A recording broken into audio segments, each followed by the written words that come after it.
Que prazer. Muito prazer o meu.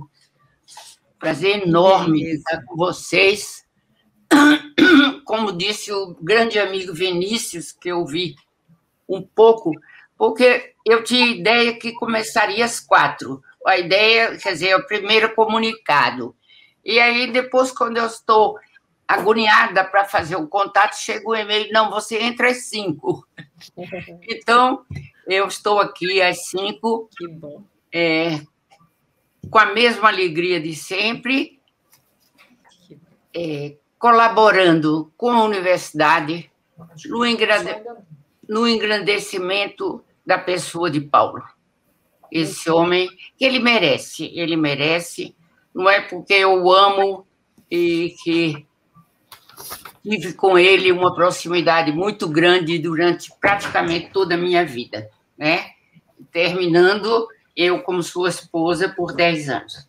Infelizmente, muito pouco, mas foi essa a história. Muito bom. Então, vamos dar seguimento, né, com esse segundo painel, depois dessa experiência maravilhosa do professor Vinícius, né, sempre cheio de vida, cheio de aspectos muito vivos, né? E agora, então, nós temos a alegria de começar o segundo painel. Eu inicio dando os parabéns ao professor Ricardo Freitas, né, e toda a sua equipe, em nome do LACOM, Laboratório de Comunicação, Cidade e Consumo da UERJ, pela realização desse evento. Então, eu vou fazer uma apresentação das duas conferencistas, Ana Maria Araújo Freire, ela é viúva de Freire, né, do Paulo Freire, é mestre e doutora em educação pela Pontifícia Universidade Católica de São Paulo, tem alguns livros individuais publicados, um deles é Paulo Freire, Uma História de Vida, o outro, Nita e Freire, Crônicas de Amor, Analfabetismo no Brasil, e centenário de nascimento de Aloysio Pessoa de Araújo, centenário de nascimento de Francisca de Albuquerque Araújo, além de muitos artigos publicados em revistas e também capítulos de livros. Como sucessora legal da obra de Freire, né, ela vem organizando e fazendo publicar seus livros inéditos e outros. A professora Raquel Paiva fez mestrado e doutorado em comunicação pela Universidade Federal do Rio de Janeiro, fez o pós-doutorado na Universidade degli Studi di Torino, na Itália, fundadora e ex-coordenadora do Laboratório de Estudos de Comunicação Comunitária da UFRJ, ULEC. Atualmente, ela é professora emérita da Escola de Comunicação da Universidade Federal do Rio de Janeiro e minha colega como professora visitante no PPG-Com da UERJ, da Universidade do Estado do Rio de Janeiro.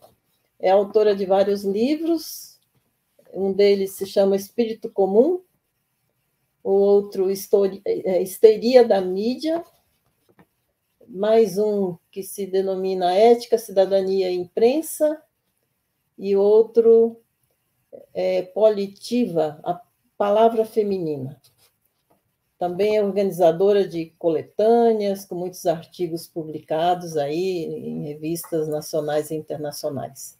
Então, é com muito prazer, né, que eu vou moderar essa mesa, com muita honra de estar com vocês, uma alegria imensa de conhecer a professora Nita Freire, né, como alguém que viveu junto com Freire, né, é uma honra realmente para nós ter a sua participação como educadora, como alguém que conhece tão profundamente toda a sua obra.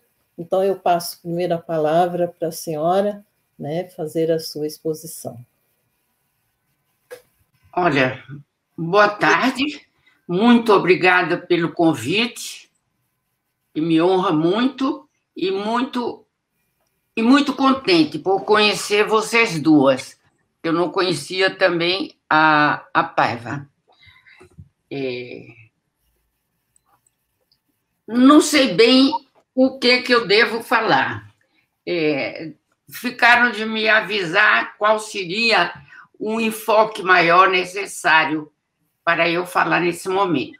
Eu gostaria, se você me deixasse, fazer alguns acréscimos ao meu currículo.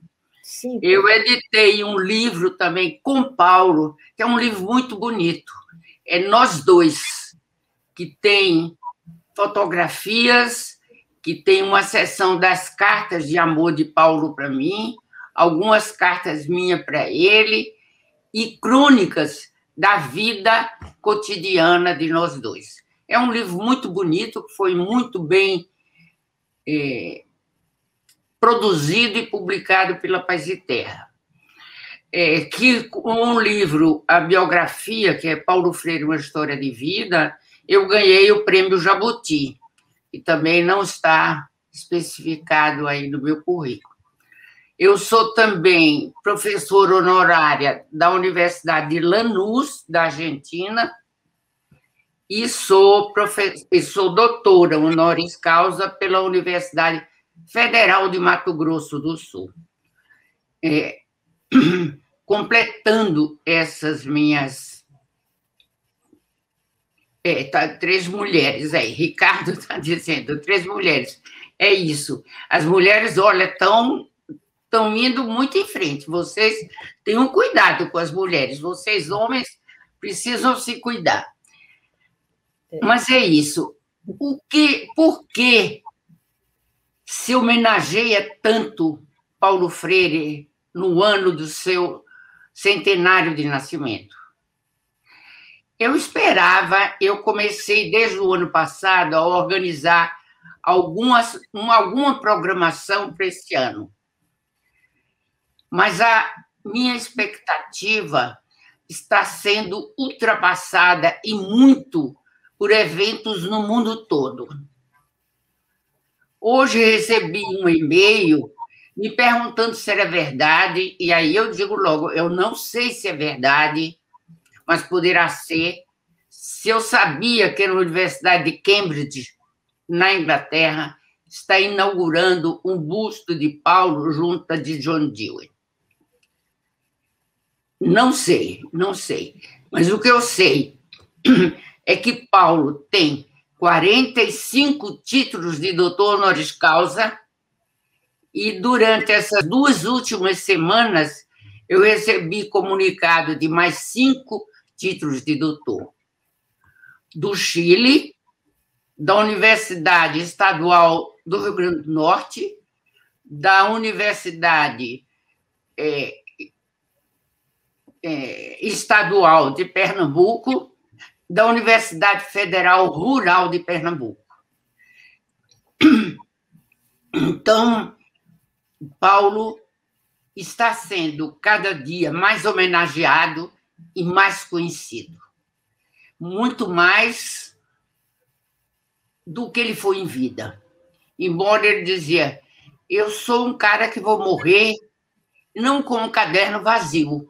Eu acho que eu já recebi tantas homenagens que isso já me é suficiente para reconhecer que o meu trabalho foi sério, foi produtivo e foi para o bem de todos que querem um mundo melhor, onde seja mais possível amar.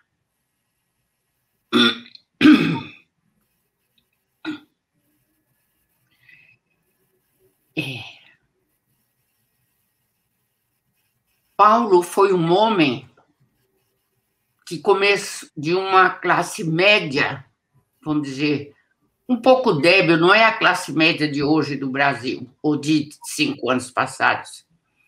Era uma classe média que tinha poucos recursos, mas eles viviam numa casa, no bairro de Casa Amarela, com um grande quintal, e uma casa onde vivia a avó dele e 2 filhas casadas com suas famílias. Uma delas era a família de Paulo e outra a família dos primos, da Dozinda, que ele sempre falou muito dela, da Dosa. E Paulo fez o curso primário, aprendeu a escrever, ele dizia, com os gravetos que tinha pelo chão do quintal da casa onde ele vivia. Depois ele entrou na escola primária e aprendeu mais algumas coisas. Veio a crise da Bolsa de 29 e 30 e Paulo foi perdendo, a família dele foi perdendo os pertences.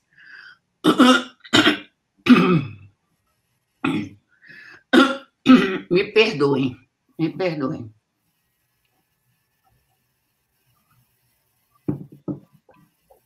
E na perda das coisas que eram as coisas de maior valor da casa, eles iam vendendo para comprar comida, iam vendendo para comprar comida. Até que restava só praticamente a casa que estava sendo hipotecada. E como eles não pagaram por mais de 2 anos, a casa foi requisitada pela Caixa Econômica. E eles perderam a casa. Então, Paulo diz, a família inventou um milagre, que indo para Jaboatão, uma pequena cidade a 18 quilômetros do Recife, eles seriam menos pobres. Eles poderiam ter alguma dignidade de classe média. E eles se mudam para o Morro da Saúde. Vamos dizer, que coisa incrível!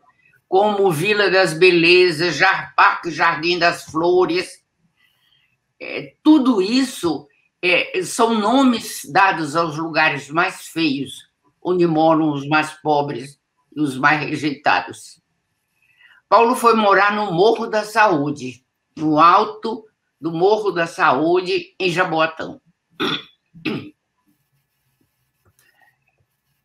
E lá ele ganha a rua, ele vai para a rua e começa a aprender com os moleques de rua tudo o que essa meninada gosta de fazer quando está livre, fora de casa, longe de seus pais. Então, aprendi toda sorte de coisas. Mas eles jogavam muito futebol, eles gostavam, e faziam bolas de futebol com as meias rotas. Eles iam juntando roupas não mais usadas, punham dentro das meias, rotas também,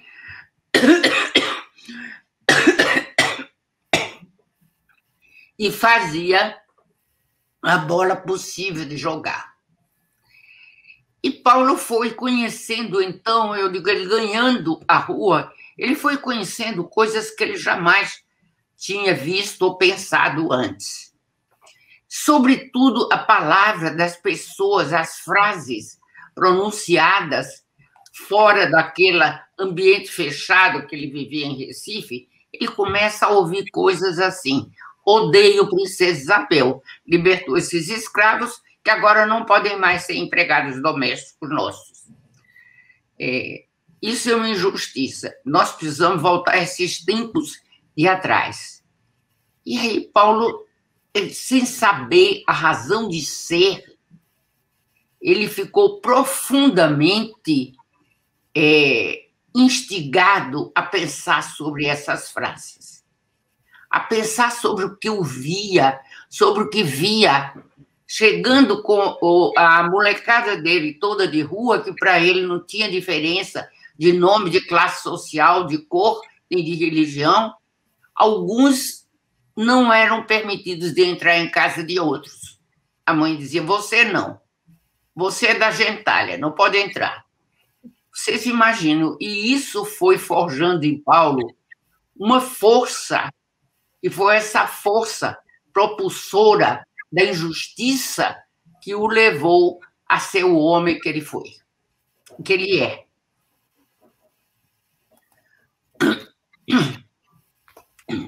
Paulo começou a pensar, e a pensar muito.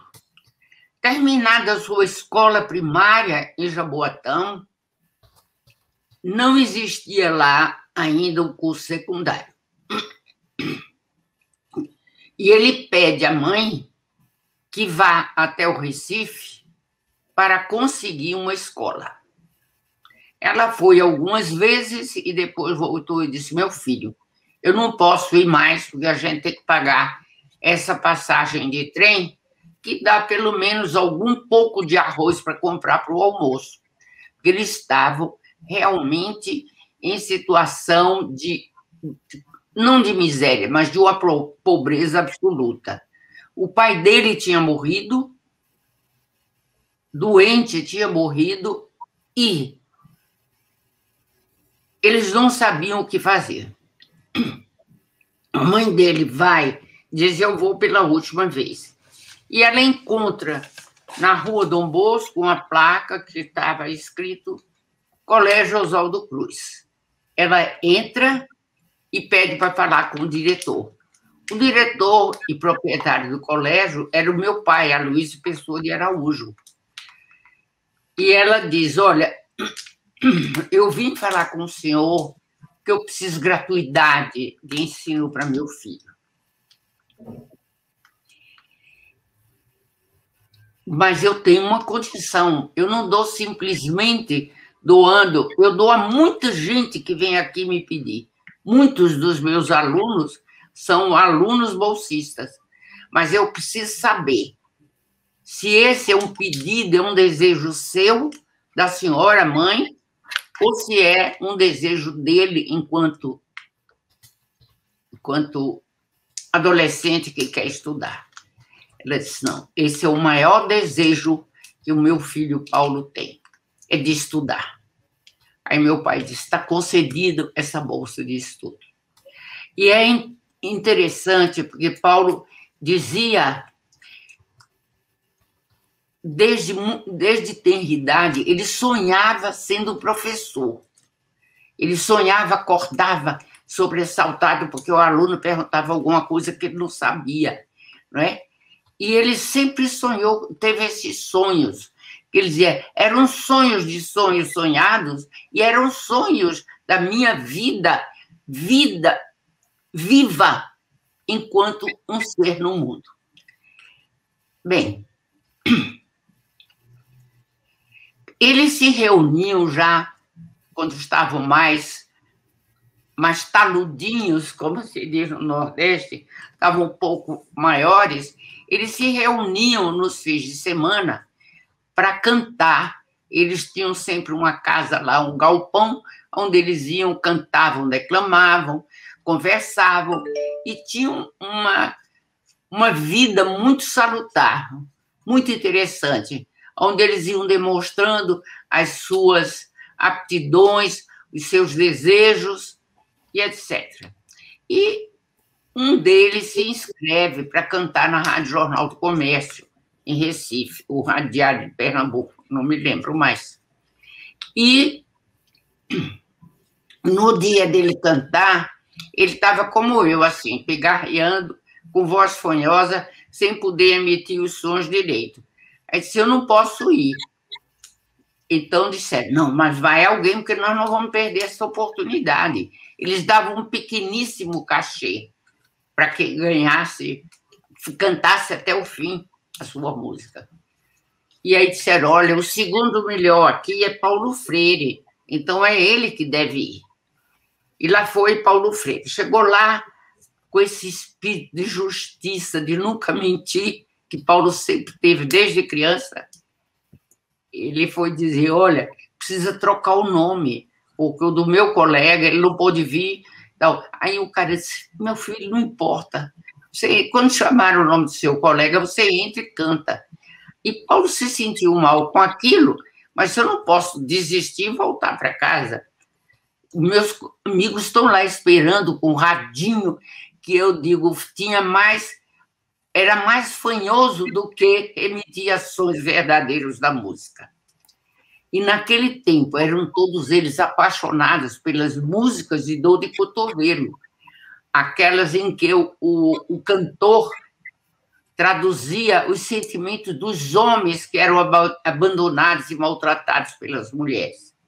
Era Carlos Galhardo, Orlando Silva, Silvio Caldas e outros mais. Bem, Paulo canta e é ovacionado.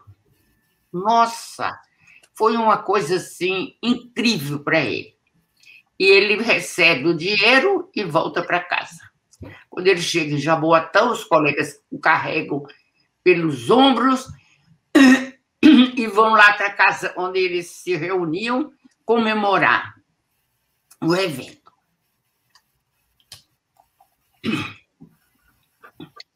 O evento. Então, passados alguns meses, Paulo disse, olha, eu acho que eu posso voltar lá, já esqueceram de mim, eu vou voltar lá, vou me inscrever. Aí inscreveram o Paulo com o nome dele. E ele vai. E quando ele começa logo os primeiros acordes lá, com aquela voz trêmula que a gente conhece ainda, porque ouviu, e pelo menos a mim, eu ouvi, com relação a mim, eu ouvi, ou porque vocês são mais jovens, ouviram através de discos e rádios que reproduzem esses cantores que eram famosíssimos antes da Bossa Nova. Bem, quando o Paulo começa a cantar, já no segundo ou terceiro estribilho, eu acho, ele recebeu o cara que animava o programa, ele tinha um gongo desses enormes, enormes, enormes. E aí o cara pega a vareta lá, com a ponta de borracha, e Paulo, vendo aquilo, começa a se sentir mal, e o cara vai lá e, bum, bate. Para imediatamente de cantar e sai. E Paulo disse, olha, isso foi importante para mim, porque Paulo tirava a lição, escrevia e viabilizava o seu caminho de homem através de suas experiências. Ele disse, me bateram de um lado, do outro lado não vão me bater. Então, eu não serei cantor. Eu não quero mais me aproximar de ser um cantor, de ficar em função da música brasileira. Eu vou ser mesmo professor, que eu sonho tanto e sempre tive dúvida. Serei cantor ou serei professor? Nesse dia ele se define e vai ser professor, graças a Deus. Bem, Paulo estudou no colégio de meu pai, que era um colégio de excelência, e um colégio que recebia alunos e alunas, eram classes mistas, coeducação, portanto, e que recebia alunos de todas as religiões e de todos de todas as religiões e de todas as idades e todas as nacionalidades. Eu até esses dias tenho dito, só não tinha afegãos naquele tempo lá, porque não os tinha em Recife. Porque se tivesse, certamente estudariam lá. Não os talibãs, obviamente, mas os afegãos verdadeiros, sujeitos, homens e mulheres, crianças iguais nas qualidades e nas virtudes que todos nós, seres humanos, temos, ou muito ou um pouco, mas nós temos as nossas virtudes. Bem, Paulo aprendeu a educar as suas virtudes. Ele dizia assim, eu não admito um professor que não saiba amar os seus alunos, que não saiba amar aquele conteúdo que ele vai ensinar, que não saiba amar aquela forma, aquela metodologia que ele vai usar para, dialeticamente, em diálogo, ensinando e aprendendo, provocar que cada um de nós, subjetivamente, produzamos o conhecimento. Porque o conhecimento, ele é objetivo, ele é da coletividade, mas ele é aprendido subjetivamente, individualmente. Cada um de nós, em diálogo com o objeto que queremos conhecer, pode ser a saudade, pode ser o copo, pode ser o rádio, pode ser o meu tio, minha mãe, o que seja, a morte, o que seja. Esse é o objeto que pode ser conhecido. Então, nós, homens e mulheres, incidimos a nossa reflexão, que é uma reflexão objetiva e, ao mesmo tempo, subjetiva, porque somos sujeitos que incidimos a nossa reflexão e podemos, então, ter a explicação, a razão de ser das coisas. A razão de ser das coisas. Porque se nós não sabemos a razão de ser das coisas, dos eventos ou dos fenômenos, nós não conhecemos. Conhecemos somente uma representação dessa coisa. E é preciso que se vá em profundidade, vá à substantividade da coisa para conhecermos. Esse é um dos princípios fundamentais do conhecimento em Paulo. E quando ele diz, olha, nós temos geralmente um objeto que a gente está conhecendo, mas a gente pode ter vários sujeitos. Vários sujeitos como nós estamos hoje aqui. Somos várias pessoas em torno, à procura de algo. Nós estamos hoje à procura de quê? De engrandecer a pessoa de Paulo, porque nós já sabemos que ele é um homem, que ele foi um homem iluminado. Paulo não é uma pessoa igual, comum a todos nós. Vocês podem achar até que eu estou exagerando nos meus delírios de amor, mas não é. Paulo foi uma pessoa absolutamente ímpar no seu comportamento diário, na sua relação com as outras pessoas, na sua capacidade de amar. Ele dizia, eu posso amar qualquer povo do mundo. As culturas, para mim, não têm inferior e superior, elas são diferentes.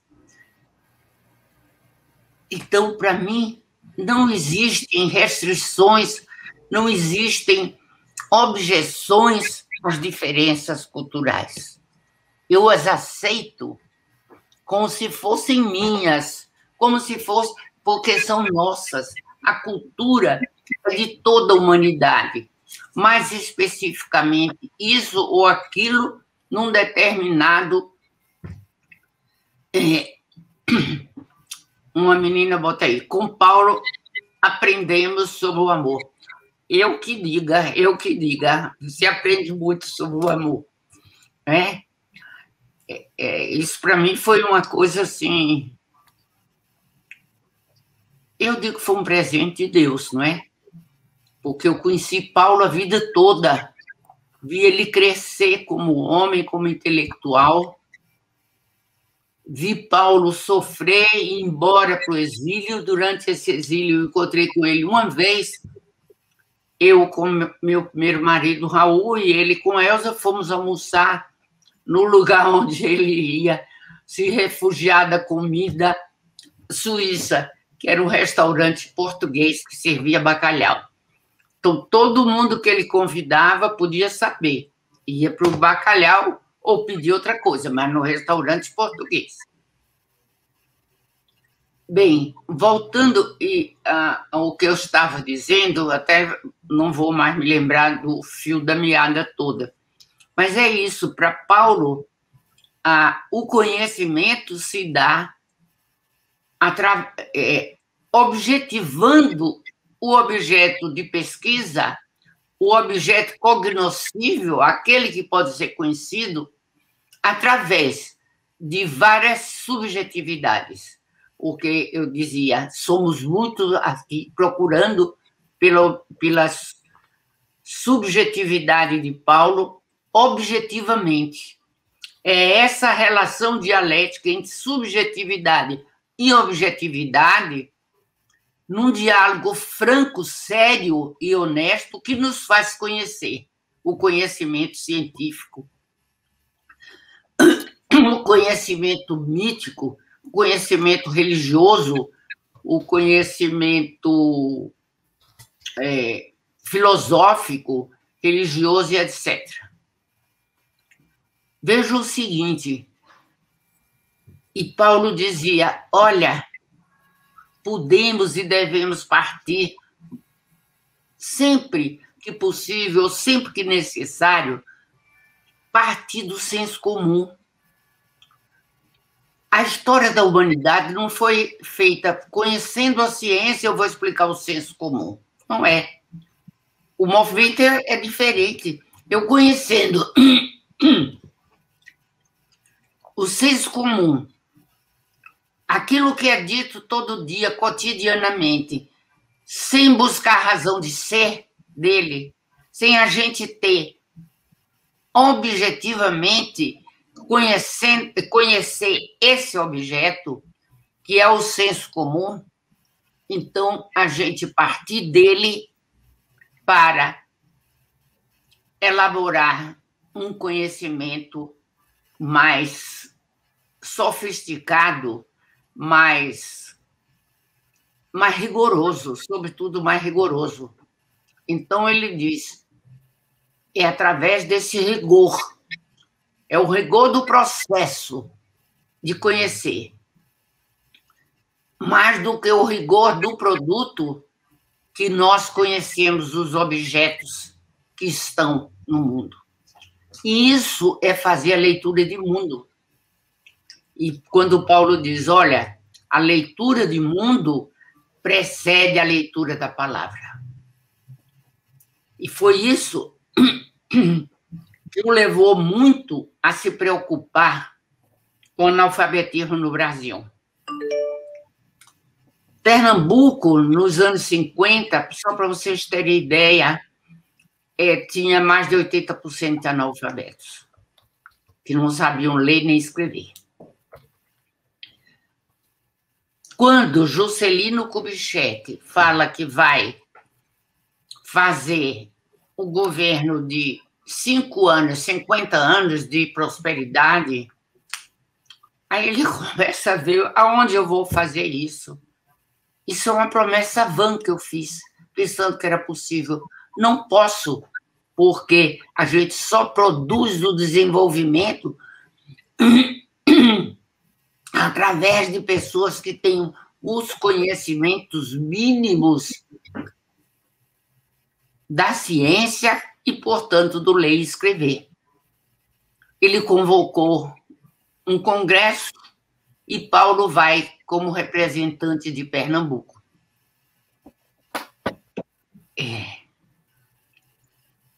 Ele elabora um relatório sobre a alfabetização nos mucambos e alagados do Recife. Ele começa a fazer esse trabalho no lugar que se consagrou de Brasília Teimosa. E aí, Brasília Teimosa, Paulo dizia, que coisa mais linda, gente. Isso é uma sabedoria popular que não tem igual. Brasília crescia em importância, em prédios belíssimos, que os nossos arquitetos, sobretudo Niemeyer e o Costa, meu Deus, esqueci o nome completo. Elaboram essa cidade linda, maravilhosa, incrivelmente bem pensada, só que numa dimensão muito pequena, que não cabe mais o Brasil a Brasília de hoje não cabe mais na Brasília do projeto.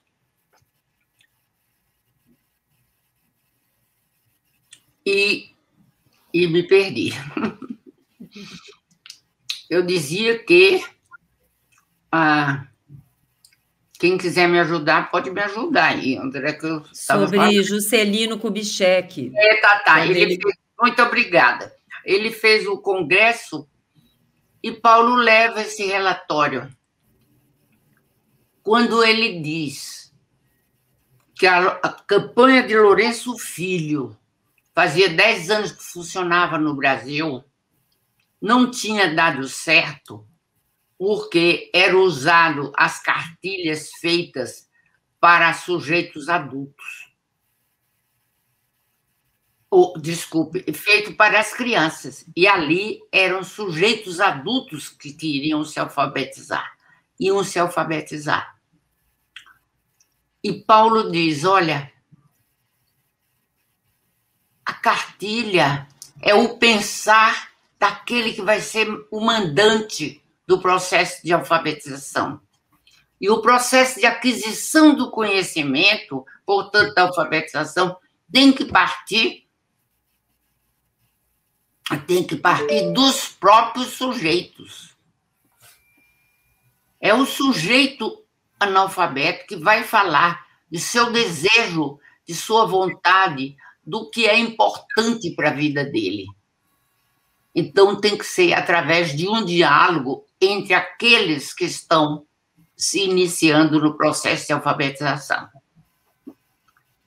Daí, ele reunia linguistas, sociólogos e filósofos, fazia reunião com aqueles grupos de pessoas que iam se alfabetizar e tinha uma conversação e eram anotadas as palavras mais faladas. Porque Paulo dizia uma coisa tão óbvia, a gente sabe muito mais aquilo que a gente já sabe. Então, se eu vou aprender a escrever, eu não vou começar com inadimplentes. O que é isso, gente? Não pode. Tem que começar com as coisas do todo dia, com o barco, com o tijolo, com a casa, tá? Com a rede, com o salário. Palavras também dessem oportunidade à conscientização em que viviam essas camadas desprezadas do Brasil.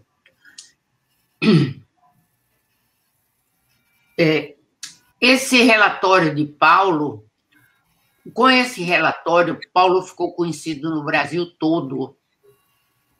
E ficou todo, porque todos os outros relatórios, eu tenho os 3 volumes do Anais desse congresso, que Paulo me presenteou, e todos eles diziam, olha, o que foi feito antes não valia, eram cartilhas prontas, e o sujeito adulto não aprende mais, todos eles diziam, não aprende mais. Paulo vai dizer, não aprende mais, porque aquilo não é adaptado à inteligência do adulto. Por exemplo, a cartilha que dizia, a Eva viu a uva. Paulo dizia, gente, o que é isso? No Nordeste, quem é que sabe o que é uva naquela época? Hoje todo mundo sabe. Quem sabe o que é uva no Nordeste? Ninguém. Quem conhece alguma Eva nordestina? Eu sempre desafio nos auditórios onde eu falo, me diga o que conhecer uma Eva nordestina. Ninguém jamais conheceu.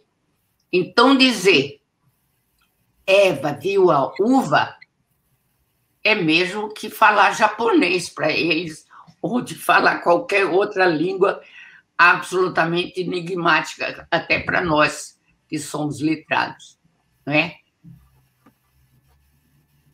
E então, Paulo começa fazendo essas reuniões, anotando as palavras, trazendo para o laboratório de linguística e selecionando, em geral, 17, 18 palavras, porque, felizmente, a nossa língua não é uma língua de ideogramas, é uma língua de sílabas e de articulação, se forma palavras pela articulação de uma sílaba com outra sílaba. Então, essa articulação nos dá a possibilidade de formação de muitas e muitas palavras através, às vezes, de uma simples palavra.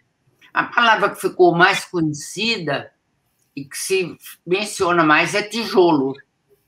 Então, tijolo e Brasília, uma cidade de construção, com os candangos, como se diziam, que eram todos nordestinos, que saíam da pobreza e da miséria e vinham para Brasília construir a capital, que todo mundo conhece tijolo.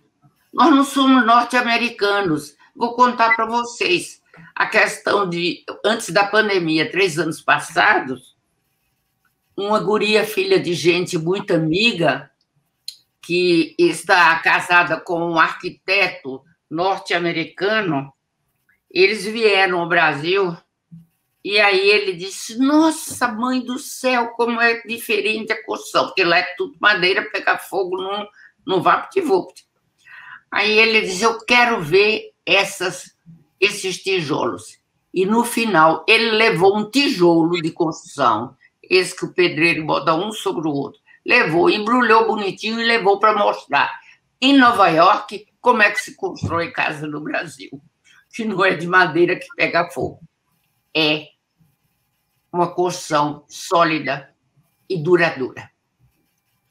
Quando vimos há pouco tempo um prédio em Miami, junto de Miami, que pegou fogo, e se dizia um prédio muito velho, tem 53 anos. Eu moro num prédio aqui em São Paulo que tem 55 anos de construído, está caindo agora somente as pastilhas de revestimento, depois desses anos todos. Nunca caiu nada.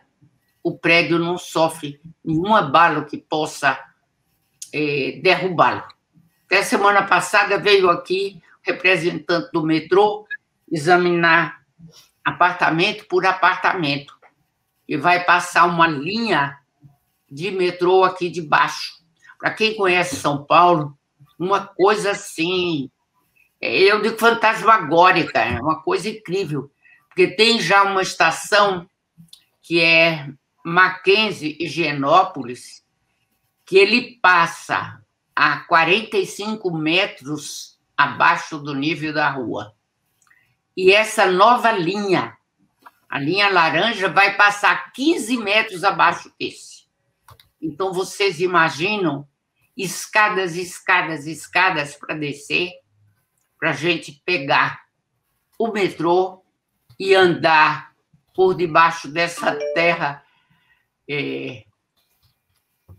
porque não se fez anteriormente, e destruir as casas, os bairros todos, para passar uma linha, é um custo, eles acham, muito maior do que pegar um tatu, como chamam aí, o tatu vai comendo a terra, vai tirando e os caminhões vão levando para fora.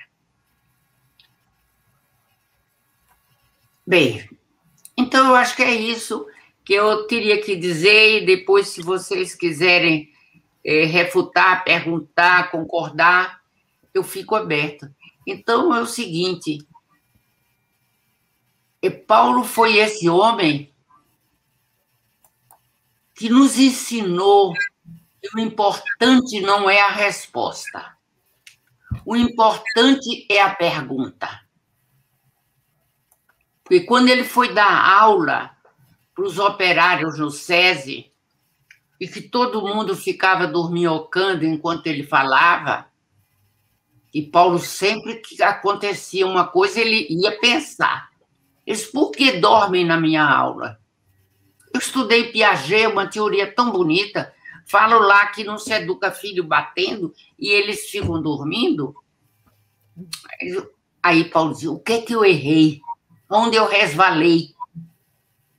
Ele disse, eu estou dando resposta a coisas que eles não perguntaram.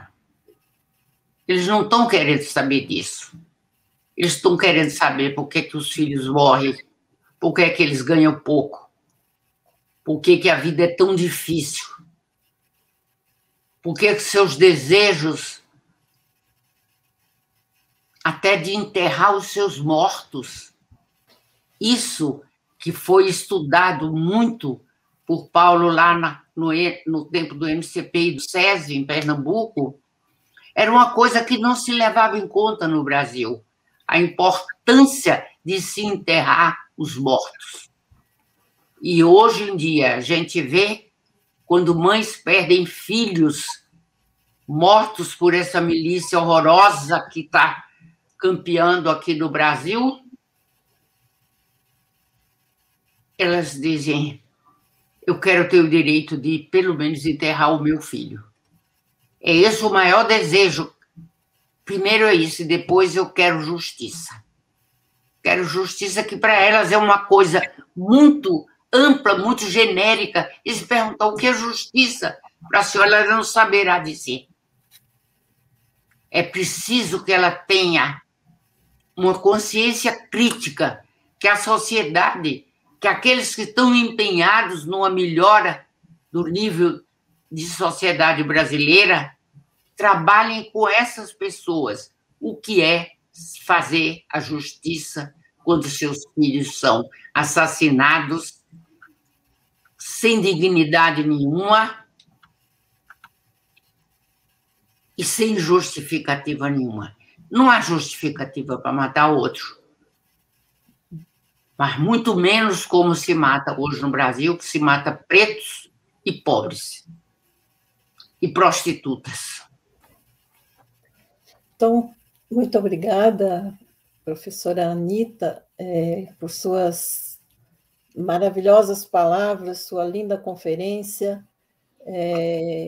Tem muitos comentários amorosos no chat que eu vou deixar para ler no final, porque agora eu vou passar a palavra para a professora Raquel Paiva, né? Mas desde já agradecendo, então, a sua valorosa contribuição com essa história tão rica, né? Uma história tão viva, né? Que nos faz conhecer um outro lado do Paulo Freire, né? E que realmente ajuda a fazer sentido, né? Quando a gente pensa na sua obra, né? Então, essas coisas estão conectadas. Então, eu passo a palavra para você, Raquel, para a sua fala, né, nessa mesa. Muito obrigada. Difícil até, não é, falar, que compromisso esse meu de falar depois do Vinícius e depois da professora Anita Freire.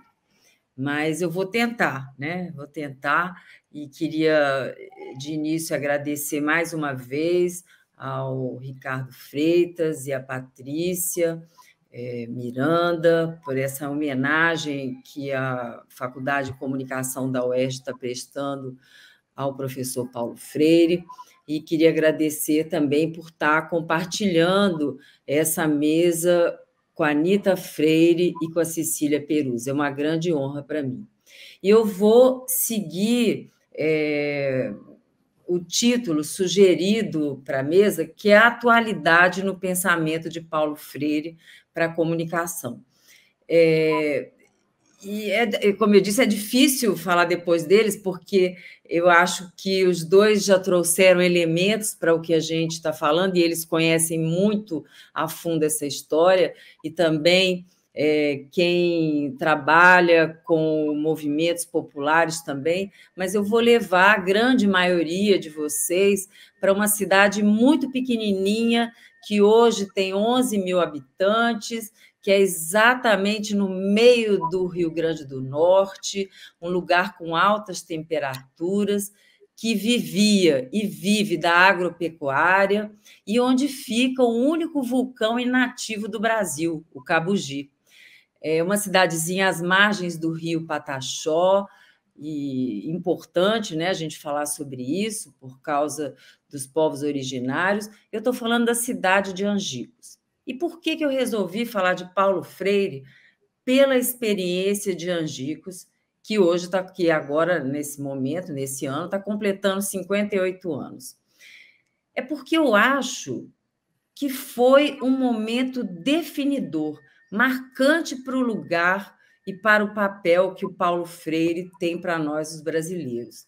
E antes de eu descrever resumidamente, né, para não avançar muito, o evento de Angicos, ou seja, a alfabetização de 300 pessoas em 40 horas, no ano de 1963, eu vou conceituar esse momento utilizando a proposição do jornalista e sociólogo italiano Francesco Alberoni, que ficou muito famoso entre nós nos anos 90, com seus best-sellers sobre amizade, o erotismo, o amor, não é? Mas Alberoni, antes desse boom, ele escreveu um livro muito interessante, em 1975, Stato Nascente, Studi sui processi collettivi, onde ele tenta descrever a aura que envolve os movimentos coletivos e políticos, bem como as suas atuações. A partir da conceituação de Stato Nascente, ele define formações que surgem rapidamente e revolucionam a vida de todos os envolvidos no fenômeno. Explica ainda que se trata de um processo revolucionário em direção a um novo mundo, uma nova vida e um estado de esperança luminoso. E foi exatamente o que aconteceu na vida de Paulo Freire, na vida dos 20 estudantes universitários, na vida dos 300 alunos e na vida dos brasileiros. Angicos foi um laboratório que consagrou uma proposta vitoriosa, que ela já vinha de antes, como a professora Anita Freire mesmo agora nos trouxe, desde o governo Juscelino, com esse congresso, onde Paulo Freire já tinha uma discussão e uma atuação. Mas eu estou pontuando a partir de Angicos como esse momento, esse stato nascente, né? Hoje nós temos um número enorme de produções sobre essa experiência e eu convido vocês a procurar, né? Porque tem muita coisa disponível, principalmente dentro da educação, também dentro da sociologia, mas na comunicação, especificamente sobre a experiência de Angicos, tem pouco. Talvez porque o projeto ele fique restrito à questão da alfabetização de adultos. E eu acho que esse momento ele ultrapassa e muito, que já não é pouco, né, a questão da alfabetização dos adultos, naquele momento era muito maior. Na cidade de Angicos, ela tinha 75% da sua população analfabeta. Mas toda essa aura que Angicos teve, ela fica, eu acho, ainda mais evidenciada no que ficou conhecido como a famosa 40ª aula, que teve a presença do então presidente da República, João Goulart, ministros, governadores, e que, se houver tempo, a gente ainda vai falar um pouquinho sobre ela. Angicos, não, entretanto, eu queria reforçar isso, ela não é um assunto, e enfatizar que ela não é um assunto da comunicação apenas por ter sido a única vez em que teve jornalistas do mundo inteiro andando pelas ruas empoeiradas da cidade. E foi matéria de diversos jornais no mundo inteiro, Nova York, Le Monde, muitas agências, enfim, um número enorme de jornalistas que confluíram para a cidade naquele momento.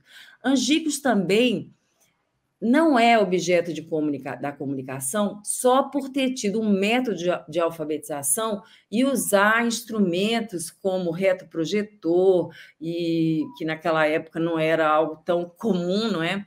E mais ainda nesse lugar onde não havia luz elétrica, e ilustrações dos mais importantes artistas plásticos do país, né? Como o Francisco Brenan, que foi quem fez as primeiras ilustrações. Nem mesmo por ter sido objeto de discursos e matérias de intelectuais naquele momento, como Antônio Calado e Ariano Suassuna. Por tudo isso, Angicos é assunto da comunicação e pode ser inscrita na categoria também de acontecimento. Acontecimento que a gente vai entender a partir da acepção filosófica do termo, que é mais do que apenas uma projeção noticiosa do fato. ela é uma ruptura do curso normal do cotidiano, praticamente uma singularidade social irrepetível. É uma abertura para o indeterminado e o determinado, como, por exemplo, uma obra de arte. Mas Angicos também é assunto da comunicação por estar assentada na proposta do diálogo entre culturas com um processo a ser construído. E a síntese do método, né, ela foi dada pelo próprio Paulo Freire, nesse dia da 40ª aula, com um discurso onde ele fala o seguinte: quebramos, é bem curtinho, quebramos uma série de tabus metodológicos, superamos a escola pelo que chamamos círculo de leitura, o aluno pelo participante de debates, a aula pelo diálogo, o programa acadêmico por situações sociológicas desafiadoras. Imaginemos estar no Agreste, que tem um bioma só existente no Brasil, né? Uma cidade que foi escolhida porque era a cidade natal do então governador do Rio Grande do Norte. E é importante, eu acho, a gente destacar que, naquele momento também, era um momento de grande ebulição política, né? Com as ligas camponesas, mas também com muitos movimentos voltados para a educação, em especial para a questão da alfabetização, que era um problema muito grande. Havia o movimento de cultura popular, criado em Recife, a campanha de Pé no Chão também se aprende a ler, criado em Natal, o movimento de educação de base, criado pela CNBB, o Centro Popular de Cultura, o CPC, criado pela União Nacional dos Estudantes. Nesse contexto, surge o método Paulo Freire e a experiência de Angicos, que estava assentada num convênio que foi firmado em 1962 e que deu muito pano para a manga, muita discussão, como era muito próprio daquele momento, e que envolvia a SUDENE, o MEC, o governo do Estado e também o governo americano, através do projeto Aliança para o Futuro, promovido pelo governo Kennedy para a América Latina, em especial para a área do Nordeste. E Angicos foi a cidade escolhida, a cidade piloto escolhida para aplicar, né, esse método das 40 horas com essa população, como eu falei, com 75% dela analfabeta. A equipe, como já destacou a professora Anita, ela era formada por estudantes universitários, e a gente pode hoje ter acesso às falas e aos discursos deles, da emoção que foi eles terem partido para a cidade no final de 1962, eram normalmente da UFRN, e procurar constituir essas palavras, né, que eram as palavras que vinham a dar por fim nas palavras geradoras.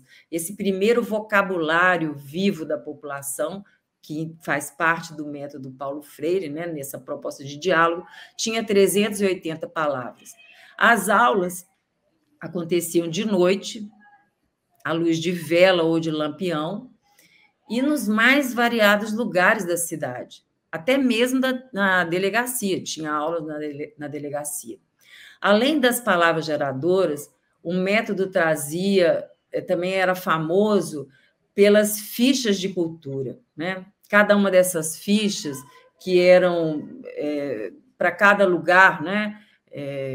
Porque depois a experiência foi aplicada em outros lugares, a gente vai ver, eram em número de 11. Então, e cada cena dessa era muito discutida entre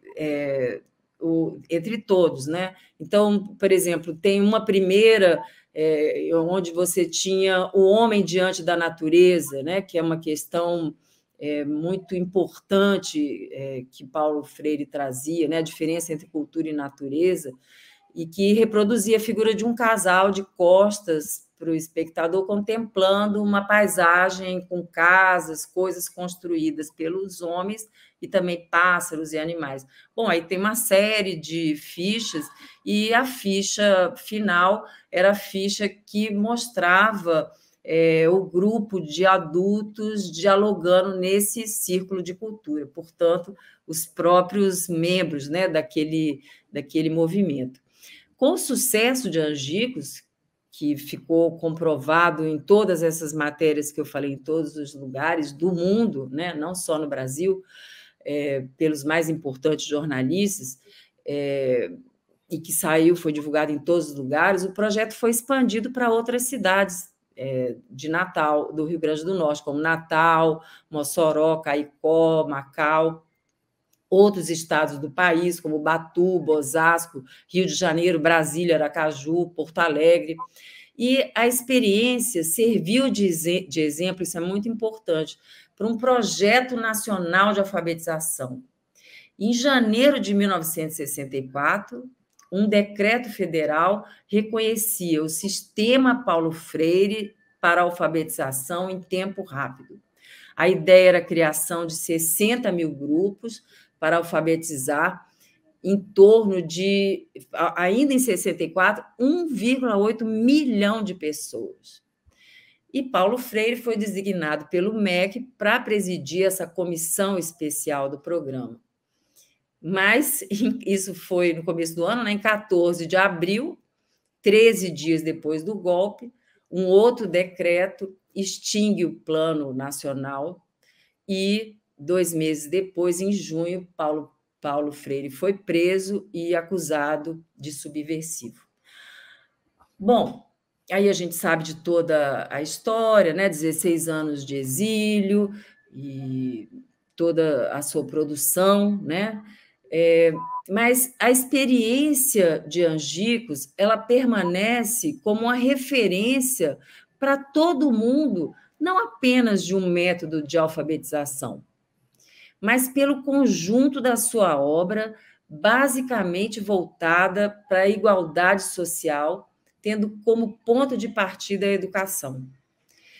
E Paulo Freire foi confirmado, a gente bem lembra, em 2013, pelo governo da presidenta Dilma, como patrono da educação brasileira.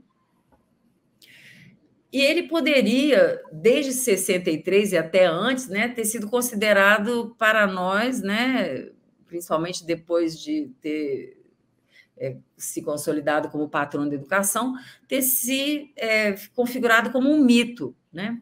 E aí eu vou trazer uma fala que ele responde ao professor Vinícius Arthur de Lima, em 82, numa entrevista no Correio Brasiliense, quando ele perguntou a Paulo Freire se ele não estaria se transformando num mito. E aí Paulo Freire diz o seguinte: se eu assumir essa condição de mito, estarei assumindo uma contradição enorme com tudo que digo, que penso. É preciso superar essa marca mítica. Luto muito contra a mitificação da minha pessoa. A entrevista continua, é muito bonito. E eu acompanho a opinião de Paulo Freire, porque transformar-se em mito, efetivamente, ajuda muito pouco num país com alto número de analfabetos funcionais. Hoje nós mudamos de categoria, né? Mas não podemos deixar de admitir que Paulo Freire transformou-se numa imagem. Uma imagem tanto para nós, não é, quanto para quem critica. Uma imagem, como argumenta um outro italiano, o filósofo Emanuele Coccia, ela possui uma forma própria, sozinha, né? E dessa maneira ele se interpõe num nível que é o nível do sensível, do sensório. E talvez por isso mesmo ele tenha até hoje, ele consiga até hoje extrair essa gama tão oposta de sentimentos que vai do ódio à admiração. E talvez por isso mesmo agora a gente tem um trabalho muito maior, que é o de explicar, o de falar, o de promover inúmeros debates e, especialmente, comemorar o seu centenário, como bem falou aqui a professora Anita, dizendo que ficou muito surpresa com a quantidade de eventos a que ela tem ido e tem tido notícia.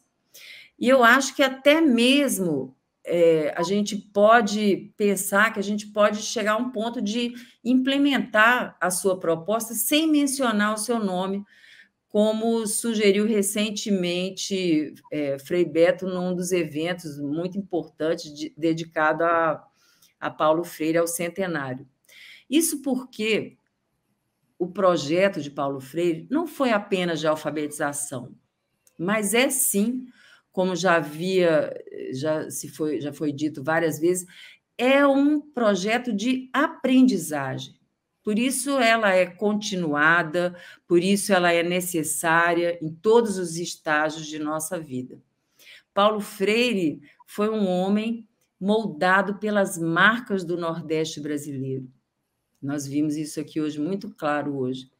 E eu acho que a gente poderia pensar nele ainda, juntando com esse status nascente, né, que eu trouxe para Angicos, que foi o auge, a gente poderia pensar em Paulo Freire como um personagem conceitual, como propõe Deleuze e Guattari no livro O que é Filosofia.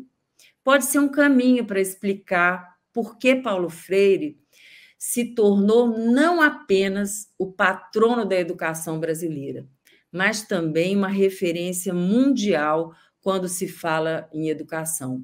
A ideia do personagem conceitual envolve necessariamente a categoria do sensível, porque ela cria uma aura em torno do personagem, imprimindo uma faceta que ultrapassa o tempo e o espaço.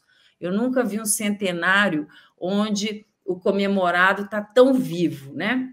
E mesmo apesar de Guattari e Deleuze terem inicialmente criado essa categoria para trabalhar com literatura e filosofia, a gente pode lançar mão dessa proposição para tentar pensar em Paulo Freire na sua praxis. Paulo Freire seria um personagem conceitual, ou seja, fazendo uso dessa nomenclatura, ele é o próprio devir.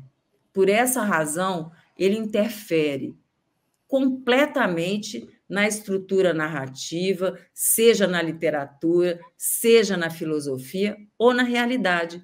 Ele agrega todos os conceitos, porque, na verdade, ele é a potência dos conceitos. Isso porque Paulo Freire fez muito mais que outros grandes intelectuais que o Brasil teve na área de educação, é fato. Mas ele fez muito mais porque, por meio da educação, ele mexeu com as estruturas sociais desse país. Podemos dizer ainda que ele é um transformador de subjetividades. Guattari e Deleuze detectam que o componente sensível é determinante no processo de constituição do personagem conceitual. Mas também é possível detectar a instância racional a partir do fato de que a existência do conceito evoca naturalmente a solução de um problema. A eficácia na solução do problema é definitiva para a consolidação do conceito. Por isso, nós podemos detectar que todos os conceitos freirianos estão calcados na imensa desigualdade social que o país perpetua ao longo de séculos. Sua elite desavergonhadamente cínica na manutenção dos seus privilégios, a pobreza mantida como um cativeiro através dos tempos e o processo educacional sendo a chave maior para demover esse estado de coisas que é a proposta de Paulo Freire. Ou seja, problema e solução num jogo dialético e racional, onde vão surgir conceitos que constituem a ânima do nosso personagem conceitual. E para encerrar a minha participação nessa mesa, eu queria sugerir até um desafio, né? Que nesse ano do centenário nós nos empenhássemos mais em saber um pouco mais sobre essa experiência de Angicos, porque há muitas produções, muitos livros, alguns bons documentários, e eu coletei mas eu acho que não vai dar tempo agora, se der ainda a gente passa, são 3 minutos. Eu coletei muito material ao longo desse ano, porque foquei toda a minha produção, participação com texto, seminário, e esse curso que eu estou terminei agora, semana passada, nos 2 mestrados e doutorados da UERJ e da UFRJ. Então, eu tenho muito material, se tiver interesse, quem tiver interesse, eu vou deixar o meu e-mail no chat. E eu queria terminar a minha fala com a 40ª hora da aula, né, do curso, que foi concluída com a presença do presidente João Goulart, como eu falei, e que essa fala que eu coloco, que eu trago, ela foi narrada pelo próprio Paulo Freire, numa entrevista muito bonita, que foi feita pelo Museu da Pessoa, em 1993. Bom, se ainda der tempo, as meninas vão colocar, e eu agradeço desde já imensamente a minha participação e poder estar, nesse momento, homenageando o centenário de Paulo Freire. Muito obrigada. Ele falou que maior que a fome da barriga, a fome da cabeça. Você pode contar Eu me lembro disso.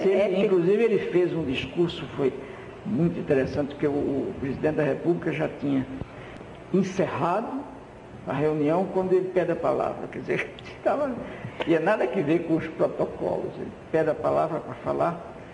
E eu me lembro de que um dos presentes da comitiva do presidente disse assim: eita, quebrou o protocolo. E ele virou-se e disse: quebrei o quê? E ninguém respondeu mais. E o João Goulart, que era um homem muito simples, o presidente Goulart, disse: pois não, pode falar. Ele aí levantou e disse: Alteza, chamou o Goulart de Alteza. Aí disse: me lembro de que uma vez, mais ou menos assim, houve uma fome muito grande nesse estado, e outro presidente, que era Getúlio Vargas, veio aqui ao Rio Grande do Norte para ajudar a gente a sair da fome da barriga.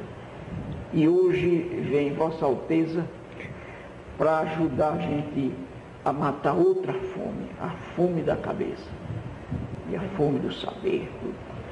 Depois ele disse uma coisa que a imprensa toda não deu, não noticiou. Ele disse: nós aprendemos aqui, presidente, mais do que assinar o nome e do que ler um bilhete. Nós aprendemos aqui a mudar também. Sim, porque o João Goulart tinha citado no discurso dele a leitura da carta do ABC do país, que era a Constituição. Ele disse: nós aprendemos, presidente, mais do que ler a carta do ABC do Brasil, aprendemos a mudar ela também. Isso é uma coisa fantástica. E essa afirmação dele não foi citada pela imprensa na época. Não foi. Mas ele disse isso. E deve ter agravado essa frase dele, ele deve ter agravado os líderes do golpe, que em seguida se deu, quer dizer, se deu no ano seguinte. E eu me lembro de que estava presente nessa reunião e ouviu essa frase o general, então general, como é o nome do marechal? Castelo Branco. Então, ele estava presente, ele era na época comandante do quarto, que chamava-se Quarto Exército, e ele foi para lá. Mas naquela altura, olha, você imagina, isso deve ter sido junho de 63, o golpe foi abril de 64. Quer dizer, naquela altura, o Castelo Branco tinha já o esquema todo do golpe, não há dúvida. E ouviu essa frase desse homem. Não? Depois ele falou comigo e disse a mim: professor, eu acho que que o senhor defende uma pedagogia sem valores. Nunca esqueço desse papo com o Castelo Branco. Eu disse, não, general, eu acho que, pelo contrário, Não, ele falou, não, uma pedagogia sem hierarquia, parece que era isso. Eu disse, não, o senhor está equivocado, eu defendo valores e os valores estabelecem hierarquias. Agora, só que eu acho é que a hierarquia que está aí montada e estabelecendo princípios, para nós está precisando de mudar. Entendeu? Eu acho que está montada em bases injustas, etc. E ele perguntou a mim, o senhor aceita de falar para nós no quarto exército? Eu disse, cara, quando o senhor quiser, nunca, não deu mais nem tempo. E eu acho que aquele discurso, acabou, né? Que o discurso daquele homem só não, quer dizer, não ajudou de jeito nenhum o amaciamento do golpe. Quer dizer, deve ter, eu não diria que o discurso do homem foi causa do golpe. Isso seria uma loucura da minha parte. A história não é tão simples assim. Mas o discurso do homem deve ter aguçado um pouco as preocupações conservadoras de então. Quer dizer, hoje, você vê como a história é bonita. Um discurso desse hoje não deixaria muita gente demasiado assustada. Só um ou outro mais conservador. Excelente, professora Raquel. Fecha com chave de ouro, né, essa sua palestra maravilhosa, com essa fala do Paulo Freire, muito sugestiva, muito histórica, né, e que realmente faz todo sentido. Então, agora nosso tempo está terminando. Tem várias postagens interessantes aqui no chat. Eu vou ler alguns dos comentários e depois fazer as perguntas e dar a palavra a cada uma de vocês, né, como forma de um posicionamento, tanto respondendo eventuais questões, como fechando, então, a apresentação, porque realmente o nosso tempo está terminando, né? Por tudo que vocês falaram, é importante, então, ver algumas das reações. Temos aqui um beijo, Nita Freire, aqui de Aracaju, de Cristian Góes e Ana Lúcia. Muitos elogios sobre a realização do evento, parabenizando a UERJ. Também um comentário da Patrícia Sobral, de Miranda, falando que é uma emoção ouvir essa história com a voz e tudo que ela representa. Outros elogios à realização do evento, muitos. Que maravilha ter o privilégio de ouvir sobre a história de vida de Paulo Freire, por meio da professora Nita Freire, um comentário de Mônica.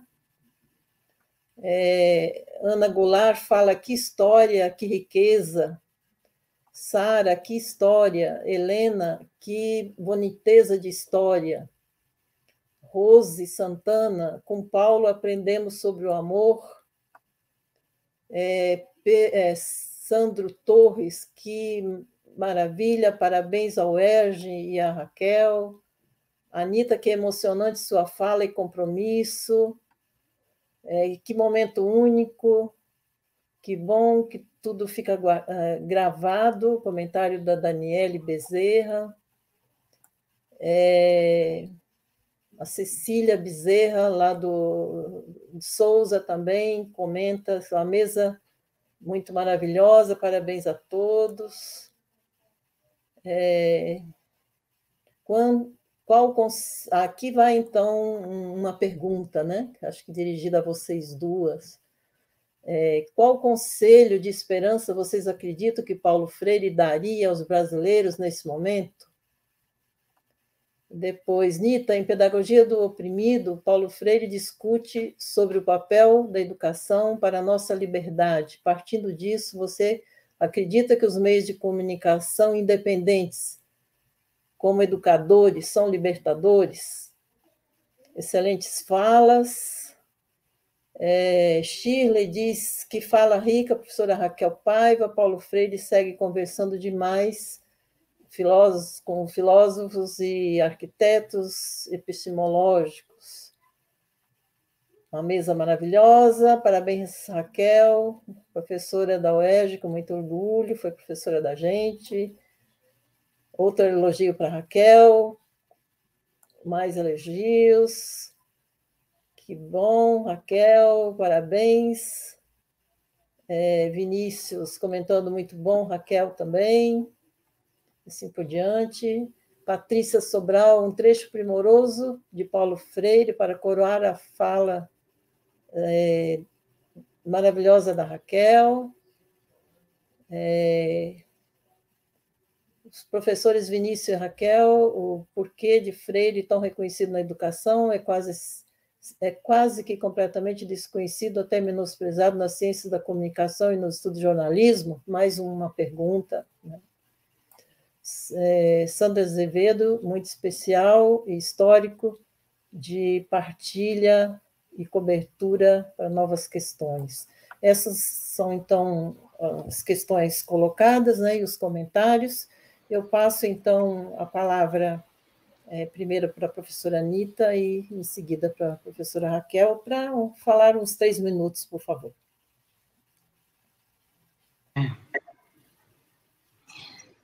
Bem, eu acho que foi realmente uma tarde assim notável, onde eu pelo menos ouvi um discurso feito pela Paiva de uma interpretação que eu não conhecia muito bem e nunca tinha adotado. Eu acho que Paulo Homem como um conceito, eu acho que para mim, que vivi com ele o cotidiano, é um pouco mais difícil de conceber isso.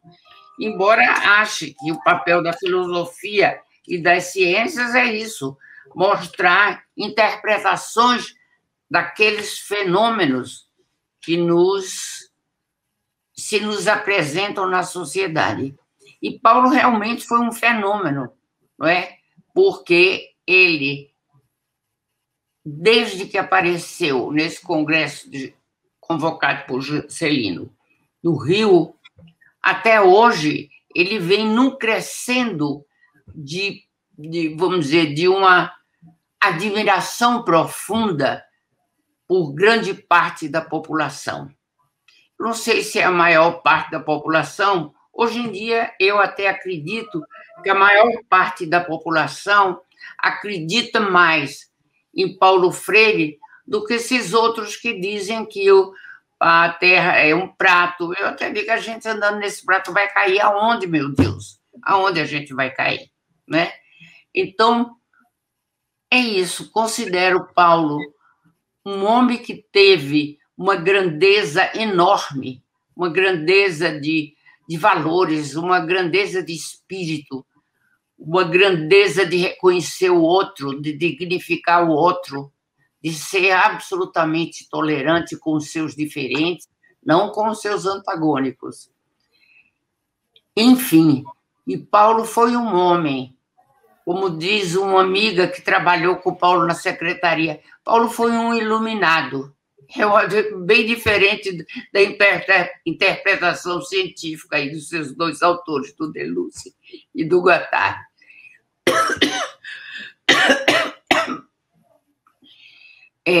Paulo foi um iluminado.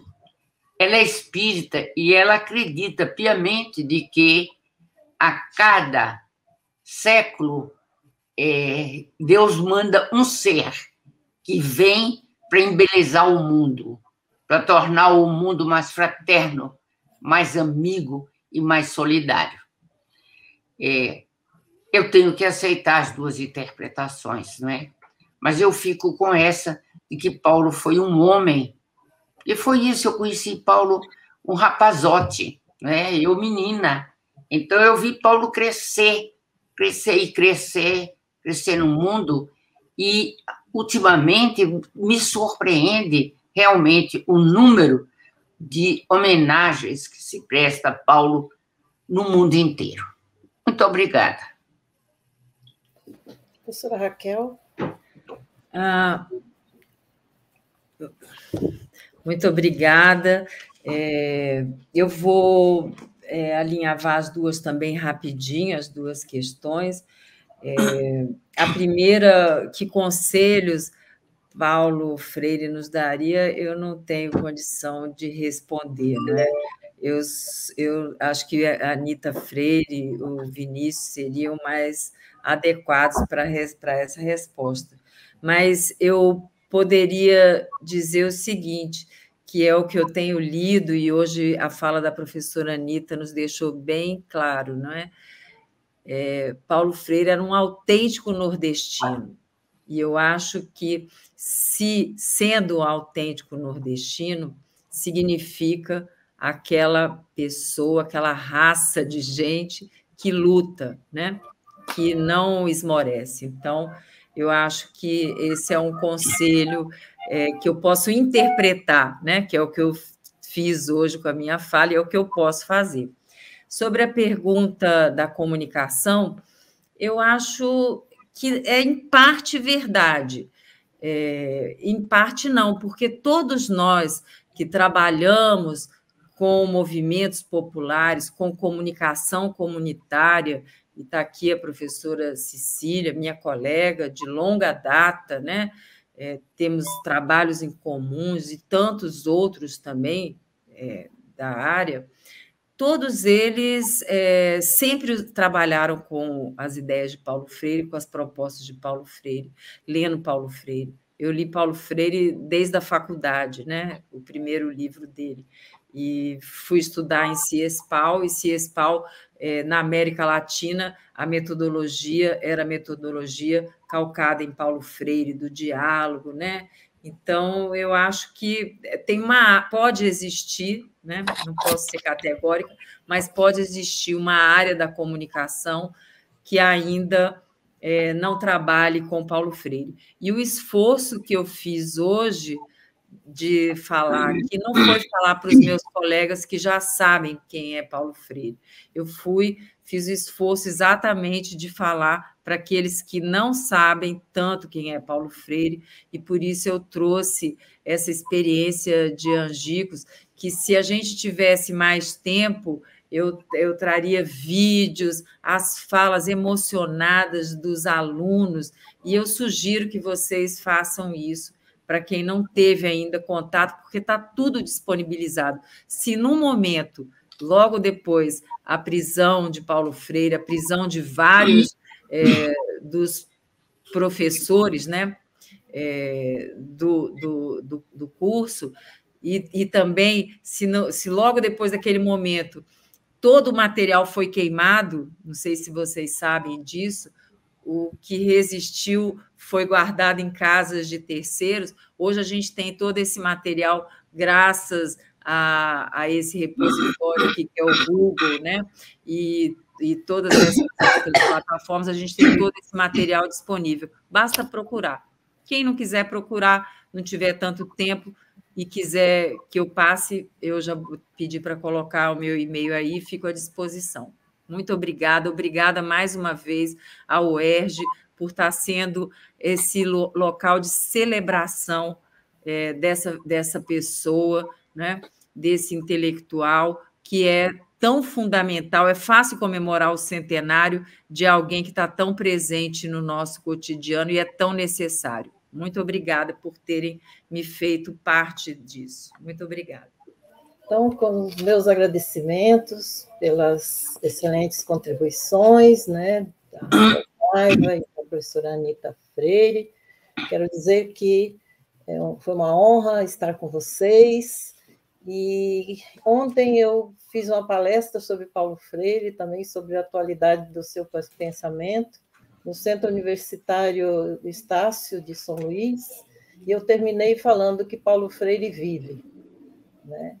Vive não só na sua obra, mas vive através de nossas ideias, através de todo um processo de assimilação, de reprodução e recriação de uma intervenção social concreta, seja no campo da educação, seja na educação popular, né? Então, partindo das ideias força, né, do seu pensamento, ele parte do inconformismo com a realidade, né? Ele é um inconformado, ele parte das grandes contradições sociais e depois vai mostrando os caminhos, né, de como superar isso, por meio de várias ideias força, como o ser sujeito, a conscientização, a transformação social, né? E ele vai nos dando também o método, né, para fazer isso. Não um método de alfabetização, mas um método que inspira uma ação no contexto da sociedade. Ele mesmo falava que ele não pensou somente na educação dentro da escola formal, mas também fora, né? Eu acho que é nesse sentido que a gente vê as suas ideias, né, grandemente sendo trabalhadas, cultivadas no mundo afora, né? Brasil e mundo afora. Se não se chegou a efetivar uma política pública com o seu método de alfabetização no país, mas acho que as suas ideias realmente ganharam o mundo e repercutem até hoje, né, no contexto social da educação popular. Por isso ele vive, né? Por isso que é tão importante agora estarmos retomando o seu pensamento, né? O centenário é realmente um momento importante de uma releitura de suas obras e, assim, iluminando também uma nova posição frente ao Brasil, frente à realidade, né, que pode ser feito daqui para frente. Então, muito obrigada pela participação de vocês, um grande abraço. Muito obrigada. Muito obrigada.